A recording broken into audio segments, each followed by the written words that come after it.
ଶ୍ରାବଣର ପବିତ୍ର ମାସରେ ଛୁଇଁ ଦିଅନ୍ତୁ ଏହି ପବିତ୍ର ଗଛକୁ। ଜନ୍ମ ଜନ୍ମାନ୍ତରର ଗରିବୀ ତତ୍କାଳ ଦୂର ହୋଇଯିବ। ଶ୍ରାବଣରେ କେବଳ 2 ଦିନ ମଧ୍ୟରେ ଆପଣ ଆପଣଙ୍କର ଗରିବୀକୁ, ଆପଣଙ୍କର ସମସ୍ୟାକୁ ଚୁଟକିରେ ଦୂର କରିପାରିବେ। ବନ୍ଧୁଗଣ, ଭୋଳାନାଥଙ୍କୁ ଏହି 4ଟି ବୃକ୍ଷ ଅତ୍ୟନ୍ତ ପ୍ରିୟ ଅଟେ। ଏହି ବୃକ୍ଷଗୁଡ଼ିକର ପୂଜା ଆପଣ କରିବା ଦ୍ୱାରା ଶିବ ପୂଜା କରିବାର ଫଳ ଆପଣଙ୍କୁ ପ୍ରାପ୍ତ ହୋଇଥାଏ।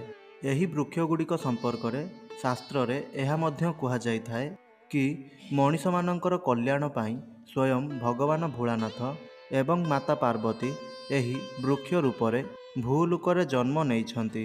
ହିନ୍ଦୁ ସଂସ୍କୃତିରେ ବିଭିନ୍ନ ବୃକ୍ଷଲତା ଗୁଡ଼ିକୁ ପବିତ୍ର ଏବଂ ଶୁଭ ମାନାଯାଇଥାଏ।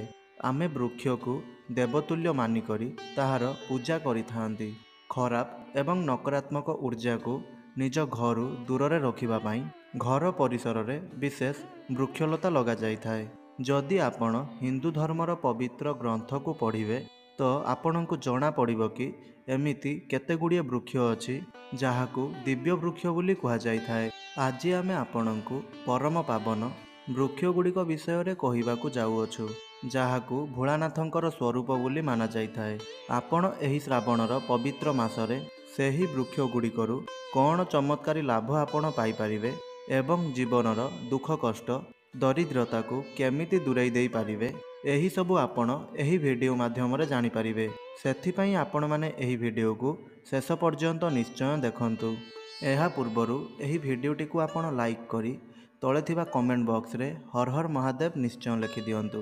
ତେବେ ମୁଁ ଉମେଶ ଆପଣମାନଙ୍କୁ ସ୍ୱାଗତ କରୁଛି ବାସ୍ତୁ ଟିପ୍ସ ଓଡ଼ିଆକୁ। ବନ୍ଧୁଗଣ, ଗଛଲତାର ମାନବ ଜୀବନରେ ବହୁତ ଅଧିକ ମହତ୍ତ୍ୱ ରହିଅଛି। ଏହା ଆମକୁ ପ୍ରାଣବାୟୁ ଦେବା ସହିତ ବିଭିନ୍ନ ପ୍ରକାରର ଫୁଲ, ଫଳ, ଜଡ଼ିବୁଟି ଇତ୍ୟାଦି ଦେଇଥାନ୍ତି। ଏହା ନକାରାତ୍ମକ ଶକ୍ତିଗୁଡ଼ିକୁ ନିଜ ଆଡ଼କୁ ଆକର୍ଷିତ କରିଥାନ୍ତି ଏବଂ ଆମକୁ ସକାରାତ୍ମକ ଉର୍ଜା ପ୍ରଦାନ କରିଥାନ୍ତି। ଆମର ଧର୍ମଶାସ୍ତ୍ରରେ କିଛି ଏମିତି କଲ୍ୟାଣକାରୀ, ମଙ୍ଗଳକାରୀ ଖାସ୍ ବୃକ୍ଷଲତାମାନଙ୍କ ସମ୍ପର୍କରେ କୁହାଯାଇଛି ଯାହାକୁ ମନୁଷ୍ୟ ଛୁଇଁବା ମାତ୍ରକେ ଦିବ୍ୟ ଲାଭ ପ୍ରାପ୍ତି ହୋଇଥାଏ, ମନୁଷ୍ୟର ଭାଗ୍ୟ ବଦଳି ଯାଇଥାଏ। ସବୁଠୁ ପ୍ରଥମେ ହେଲା ବେଲବୃକ୍ଷ। ବେଲଗଛର ମହିମା ବହୁତ ଅଧିକ ରହିଥାଏ। ବେଲଗଛ ଦିବ୍ୟ ଗୁଣରେ ପରିପୂର୍ଣ୍ଣ ରହିଥାଏ। ଧାର୍ମିକ ମାନ୍ୟତା ଅନୁସାରେ ଏହି ବୃକ୍ଷରେ ମାତା ଲକ୍ଷ୍ମୀଙ୍କର ବାସ ହୋଇଥାଏ। ଏହି କାରଣରୁ ଏହାର ପୂଜା କରୁଥିବା ବ୍ୟକ୍ତିଙ୍କୁ ମା ଲକ୍ଷ୍ମୀଙ୍କର ଅସୀମ କୃପା ପ୍ରାପ୍ତି ହୋଇଥାଏ। ଆୟୁର୍ବେଦରେ ମଧ୍ୟ ଏହାର ବହୁତ ଅଧିକ ମହତ୍ତ୍ୱ ରହିଛି। ଶାସ୍ତ୍ର ଅନୁସାରେ ଏପରି ମାନାଯାଇଥାଏ କି ମାତା ପାର୍ବତୀଙ୍କର ଝାଳରୁ ବେଲବୃକ୍ଷର ଉତ୍ପତ୍ତି ହୋଇଥିଲା। ଏହି କାରଣରୁ ଏହି ବୃକ୍ଷକୁ ଦେବୀ ସ୍ୱରୂପ ବୋଲି କୁହାଯାଇଥାଏ। ଏହା ପାର୍ବତୀ ସ୍ୱରୂପ ହେବା କାରଣରୁ ଭୋଳାନାଥଙ୍କୁ ଅତ୍ୟନ୍ତ ପ୍ରିୟ ହୋଇଥାଏ। ଏହାର ଡାଳରେ ପାର୍ବତୀ, ମୂଳରେ ବ୍ରହ୍ମା ଏବଂ ମଧ୍ୟଭାଗରେ ବିଷ୍ଣୁଙ୍କର ବାସ ହୋଇଥାଏ ଏବଂ ବାକି ସମସ୍ତ ସ୍ଥାନରେ ଭଗବାନ ଭୋଳାନାଥଙ୍କର ବାସ ହୋଇଥାଏ। ମାନ୍ୟତା ଅନୁସାରେ ଏହାର 3ଟି ପତ୍ର ଭଗବାନ ଶିବଙ୍କର 3ଟି ଚକ୍ଷୁର ପ୍ରତୀକ ଅଟେ। ଏହା ମଧ୍ୟ ମାନାଯାଇଥାଏ କି ଏହାର 3ଟି ପତ୍ର ଆମର ହିନ୍ଦୁ ଧର୍ମର ମୁଖ୍ୟ 3ଟି ଦେବତା ଅର୍ଥାତ୍ ବ୍ରହ୍ମା, ବିଷ୍ଣୁ, ମହେଶ୍ୱର ଏହି 3 ଦେବତାଙ୍କର ସ୍ୱରୂପ ହୋଇଥାଏ। ଯଦି ଆପଣ ଶ୍ରାବଣରେ ଶିବଲିଙ୍ଗରେ ଭୁଲରେ ମଧ୍ୟ ବେଲପତ୍ର ଚଢ଼େଇ ଦେଇଥାନ୍ତି, ତେବେ ଆପଣ ସମସ୍ତ ପାପରୁ ମୁକ୍ତି ହୋଇଯାଇଥାନ୍ତି। ସକାଳ ସନ୍ଧ୍ୟାରେ ବେଲଗଛର ଦର୍ଶନ ମାତ୍ରକେ ପାପର କ୍ଷୟ ହୋଇଥାଏ। ତ ଏମିତି ଦିବ୍ୟଶକ୍ତି ସ୍ୱରୂପ ବେଲଗଛର ମୂଳରେ ସନ୍ଧ୍ୟା ସମୟରେ ଶ୍ରାବଣ ମାସରେ ଗୋଟିଏ ଘିଅର ଦୀପ ଆପଣ ପ୍ରଜ୍ୱଳନ କରିବା ଦ୍ୱାରା ଆପଣ ଧନବାନ, ଗୁଣବାନ ଏବଂ ପରାକ୍ରମୀ ହୋଇଥାନ୍ତି। ବ୍ୟକ୍ତିର ସମସ୍ତ ପ୍ରକାରର ମନସ୍କାମନା ପୂର୍ଣ୍ଣ ହୋଇଥାଏ। ଦ୍ୱିତୀୟ ବୃକ୍ଷ ଅଟେ ଶମୀ ଗଛ। ଶମୀ ବୃକ୍ଷକୁ ଆମର ହିନ୍ଦୁ ଧର୍ମରେ ଏକ ଚମତ୍କାରୀ ବୃକ୍ଷ ରୂପରେ ମାନାଯାଏ। ଏହି ବୃକ୍ଷ ଦ୍ୱାରା ଆପଣଙ୍କର ଜୀବନରେ ସକାରାତ୍ମକ ଉର୍ଜା ଏବଂ ଧନ ଦୌଲତ ଆସିଥାଏ। ଶମୀ ବୃକ୍ଷକୁ ସ୍ୱୟଂ ଜଗଦମ୍ବାଙ୍କ ସ୍ୱରୂପ ମାନାଯାଇଥାଏ।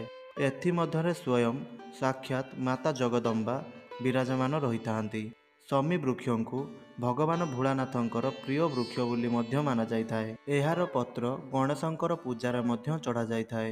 ଶ୍ରାବଣରେ ସନ୍ଧ୍ୟା ସମୟରେ ଶମୀ ଗଛ ମୂଳରେ ଧୂପଦୀପ ଜଳାଇବା ଦ୍ୱାରା ବ୍ୟକ୍ତିର ସମସ୍ତ ପ୍ରକାରର ସମସ୍ୟା ଦୂର ହୋଇଯାଇଥାଏ।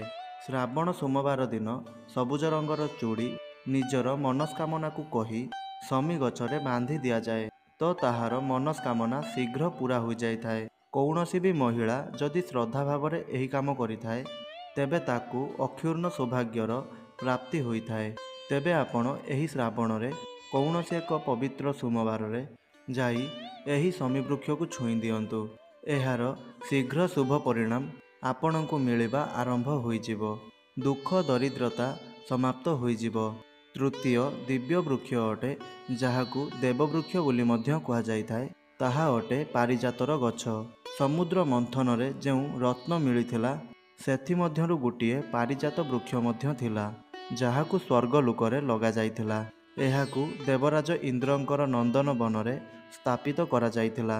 ପାରିଜାତ ବୃକ୍ଷକୁ ଭଗବାନ କୃଷ୍ଣ ମାନବ ଜାତିର କଲ୍ୟାଣ ପାଇଁ ଧରିତ୍ରୀ ଲୋକକୁ ଆଣିଥିଲେ। ଭୋଳାନାଥଙ୍କୁ ପାରିଜାତ ଫୁଲ ଅତ୍ୟନ୍ତ ପ୍ରିୟ ଅଟେ।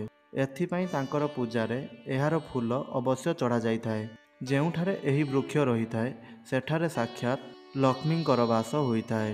ପାରିଜାତ ବୃକ୍ଷକୁ ଲକ୍ଷ୍ମୀଙ୍କର ସ୍ୱରୂପ ବୋଲି ମାନାଯାଏ। ଶ୍ରାବଣ ମାସରେ ଆପଣ ପାରିଜାତ ବୃକ୍ଷକୁ ସନ୍ଧ୍ୟା ସମୟରେ ନିଶ୍ଚୟ ଛୁଇଁ କରି ଆସନ୍ତୁ। ଏହି ବୃକ୍ଷର ତଳେ ଯଦି ଆପଣ ଶ୍ରାବଣ ମାସରେ ଘିଅର ଦୀପ ଆପଣ ଜଳାଉଛନ୍ତି ତ ବ୍ୟକ୍ତିର ସମସ୍ତ ମନସ୍କାମନା ପୂର୍ଣ୍ଣ ହୋଇଯାଇଥାଏ। ଏହି ବୃକ୍ଷକୁ ଆପଣ ଛୁଇଁ କରି ପ୍ରାର୍ଥନା କରନ୍ତୁ କି ହେ ଦେବୀ ସ୍ୱରୂପ ପାରିଜାତ ବୃକ୍ଷ, ଆପଣ ଆମର ସମସ୍ତ ପ୍ରକାରର ପୀଡ଼ାକୁ ଦୂର କରନ୍ତୁ। ସମସ୍ତ ଦୋଷରୁ ଆମକୁ ମୁକ୍ତି ଦିଅନ୍ତୁ। ମା ଲକ୍ଷ୍ମୀଙ୍କର ଆଶୀର୍ବାଦ ଆମକୁ ମିଳିଯାଉ। ଏମିତି ପ୍ରାର୍ଥନା କରି ଆପଣ ଆପଣଙ୍କର ମନୋକାମନାକୁ କହିଦିଅନ୍ତୁ ତ ଆପଣଙ୍କର ମନସ୍କାମନା ଶୀଘ୍ର ପୂରଣ ହୋଇଯାଇଥାଏ। ମା ଲକ୍ଷ୍ମୀଙ୍କର ଆଶୀର୍ବାଦ ଆପଣଙ୍କର ଉପରେ ରହିଥାଏ। ତ ଆପଣ ବି ଯଦି ଜଲ୍ଦି ଗରିବୀରୁ ମୁକ୍ତି ପାଇବା ପାଇଁ ଚାହୁଁଛନ୍ତି, ଆପଣଙ୍କର ମନସ୍କାମନାକୁ ପୂର୍ଣ୍ଣ କରିବାକୁ ଚାହୁଁଛନ୍ତି, ତେବେ ଏହି ତିନୋଟି ବୃକ୍ଷକୁ ଶ୍ରାବଣ ମାସରେ ନିଶ୍ଚୟ ଛୁଇଁ ଦିଅନ୍ତୁ। ଆପଣଙ୍କୁ ସଫଳ ଧନବାନ ବ୍ୟକ୍ତି ବନିବାରେ କେହି ବି ରୋକିପାରିବେ ନାହିଁ। ତେବେ ଆପଣଙ୍କୁ ଯଦି ଏହି ଭିଡ଼ିଓଟି ଭଲ ଲାଗିଥାଏ ତାହେଲେ ଏହି ଭିଡ଼ିଓଟିକୁ ଲାଇକ୍ କରି କମେଣ୍ଟ ବକ୍ସରେ ଓମ୍ ନମଃ ଶିବାୟ ହର ହର ମହାଦେବ ଅବଶ୍ୟ ଲେଖିଦିଅନ୍ତୁ। ଧନ୍ୟବାଦ।